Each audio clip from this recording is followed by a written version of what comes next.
If you're drafting your fantasy football team based on hype, you're doing it wrong. Because the rookies that everyone is talking about this year aren't the ones you should be drafting. I know that sounds crazy, but today we're diving into 5 rookies who are better values, found better team fits, and are actually going to help you win fantasy in 2025. And let's start with RJ Harvey of the Denver Broncos, their second round running back pick, likely to be as of right now the starter on this team. But here's the deal. I'm seeing him more often than not, and in almost every single draft that I'm going in right now, going after Caleb Johnson, the Steelers' third round pick in drafts, and that's a mistake. Like, Caleb Johnson looks good as well, but let's not forget, if we're choosing between the two, RJ Harvey, you can see right here on the team changes page in the blueprint, he's the second round pick. He got second round draft capital on a depth chart. Mind you, on a depth chart that looks like this. Jaleel McLaughlin and Audric Estime were the only 2 guys who were involved in this offense last year. Javonte Williams is gone. And those guys, neither of them top 500 rushing yards in the season. I would bet a lot of money that Jaleel McLaughlin doesn't do that this year, and I would bet a decent amount that Audric Estime doesn't either. Meanwhile, RJ Harvey comes in with by far the most in team investment for this current organization and even the past ones in the backfield. Audric Estime, a 5th round pick, Jaleel McLaughlin undrafted, and this is his production profile. Way better than those other guys.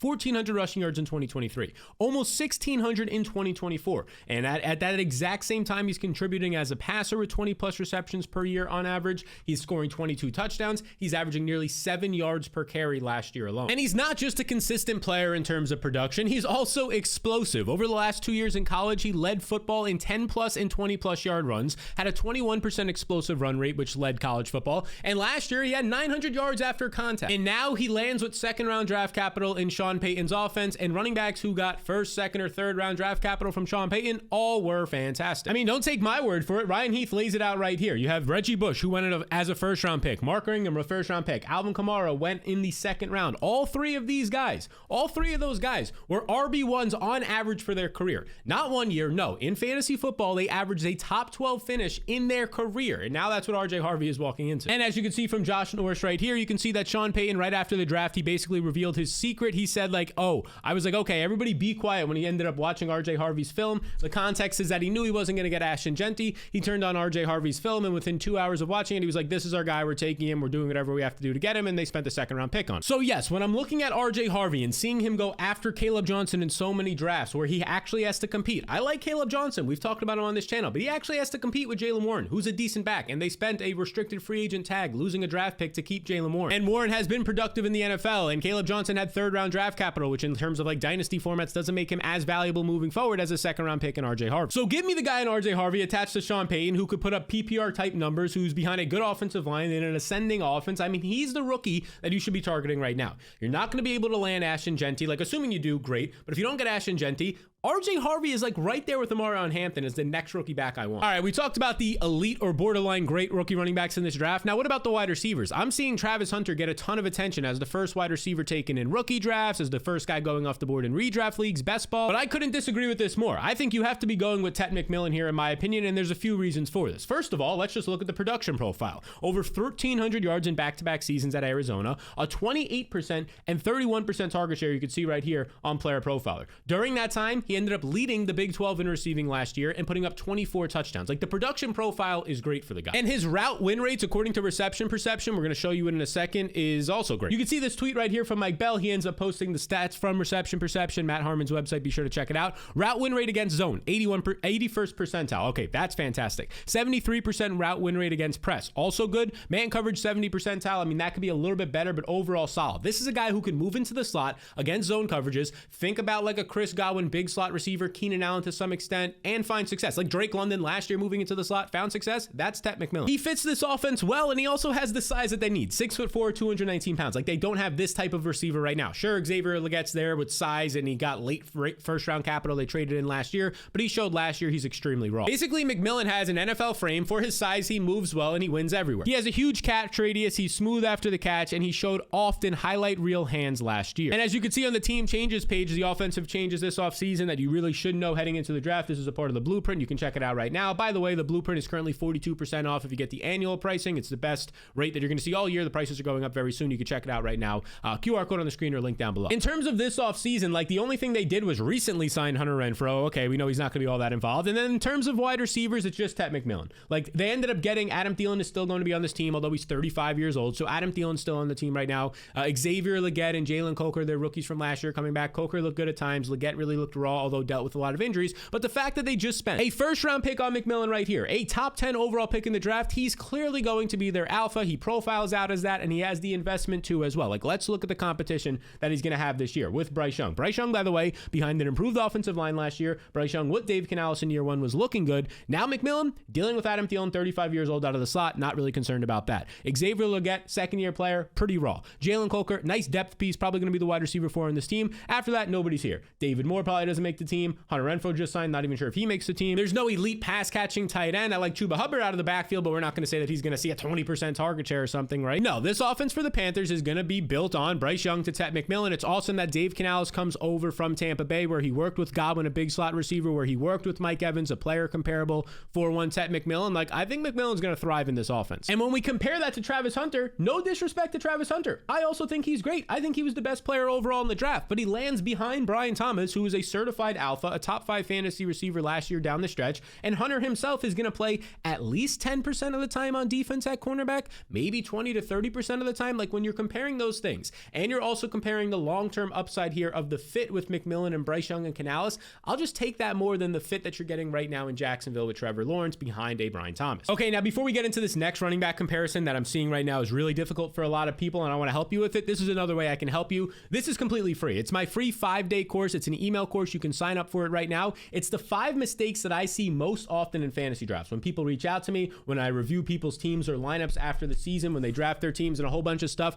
during the season, the 5 biggest mistakes, I spent about 20 to 25 hours writing up those 5 mistakes and how you can avoid them. It's completely free. You can click the QR code on the screen or go to startwinningfantasyfootball.com. That's startwinningfantasyfootball.com. The link's in the description as well. Again, completely free. Go get access to it. Those 5-day course will be sent to you instantly and help you actually beat your league mates so you don't finish in 6th or 2nd place and you start winning. Whew, gotta catch my breath and let me catch my... Okay, never mind. All right, here we go. TreVeyon Henderson. Now, this is what I want to talk about TreVeyon Henderson. Right now, I'm seeing, look, Quinshon Judkins and Henderson, both out of Ohio State, both go at the top of the 2nd round, both land in my opinion, really good landing spots in terms of what they can see in year one. And the right now debate is, which one do you want? I think it's pretty clear cut and not even a decision that whether it's dynasty, whether it's this year, whether it's best ball season long, whatever it is, you want TreVeyon Henderson. I can argue for so many reasons. Let's get into it. First off, TreVeyon Henderson is a guy who broke out extremely young in college. He had 1,200 yards as a true freshman, 19 touchdowns at Ohio State, dealt with injuries the next 2 seasons, and then this past year, while competing with Quinshon Judkins on very limited touches, mind you,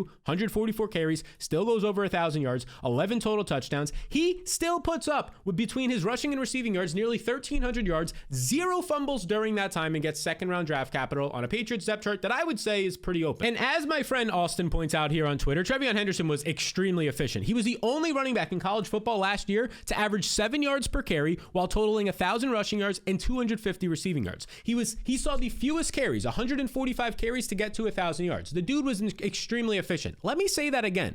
This guy averaged 7 yards per carry, and it's not like he only had 20 carries and it was a small sample. He went over 1,000 yards on 7 yards per carry. And the dude's burst and explosiveness is real. 54% of his yards came on breakaway runs of 10 plus yards last year. He ranks top 10% in explosiveness, and he ran a 4.43 40 time at the combine. Everything checks out. And now he lands with 2nd-round draft capital on this depth chart. I know people will say Ramondre Stevenson is there, recently renegotiated a contract, although there is some ways out of that contract for them, but Stevenson didn't look good last year. Antonio Gibson quietly had a good season last year. Like, I do think he's going to be involved, assuming that he does indeed make the team. Nice pass catching running back. But in general, both of these guys, whether it's Stevenson's efficiency and fumbling issues or Antonio Gibson, you kind of know what he is at this point in his career, a limited player. Henderson blows both of those guys out of the water. Henderson, despite being somewhat smaller, is a legitimate 3-down back. The Patriots have already come out and said that he's probably the best pass protecting running back in this class, which is massive for getting on the field as a rookie. And this offseason, the Patriots have improved, not only in terms of coaching staff, offensive coordinator Josh McDaniels, new head coach Mike Vrabel. You can see right here, a top 5 pick on Will Campbell, left tackle to protect Drake May. They get TreVeyon Henderson, one of the best pass hatching running backs in the draft. They've already called him a 3-down back.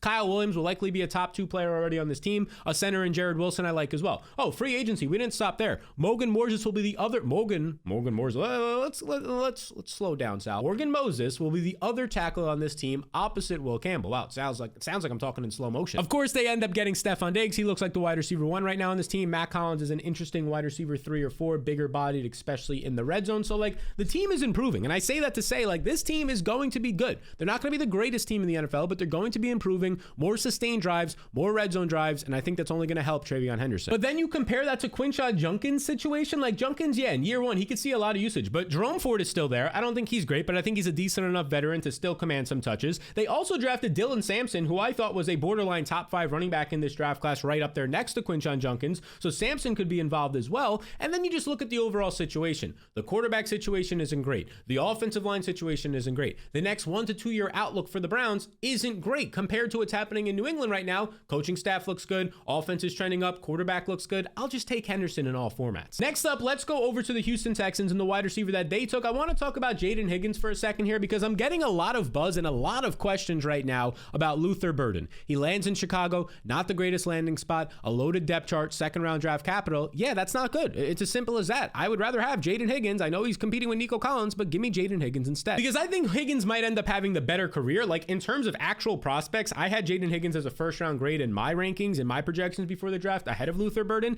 And I also think he lands in a better spot for fantasy production. If we just look at what this guy did in college, over the last 2 years, 983 receiving yards, over 1,100 receiving yards, and nearly 1,200 last year. That totals the last 2 years, over 2,100 receiving yards, 15 touchdowns. During that time, he only dropped 2% of his targets. And then these Iowa State guys, between him and his teammate Jalen Noel, who also ended up on the Houston Texans, like they just tore up the combine. At 6'4" and 214 pounds, Jaden Higgins comes out here. He does every single thing you want to see. He runs the 40 time at his size, a 4.47. That's great. According to Player Profiler, 94th percentile. He has awesome burst, 87th percentile. Catch radius on his workout drills, 94th percentile. All of this looks really good. And then you see the fact that the Jaguars, the Texans spent the 34th overall pick, a borderline first round pick, top of the second round on Jaden Higgins. Which I mean, it tells me a lot of things because like this offseason, you can see Stefon Diggs ends up leaving the team after tearing his ACL midseason last year. Tank Dell isn't going to play this year, and he had the type of injury that honestly could end, knock on wood, we hope it doesn't, could end his season. So what did the Texans go out there and do? They trade for Christian Kirk. He has 1 year left on his deal. They get Justin Watson and Braxton Berrios, just depth wide receivers.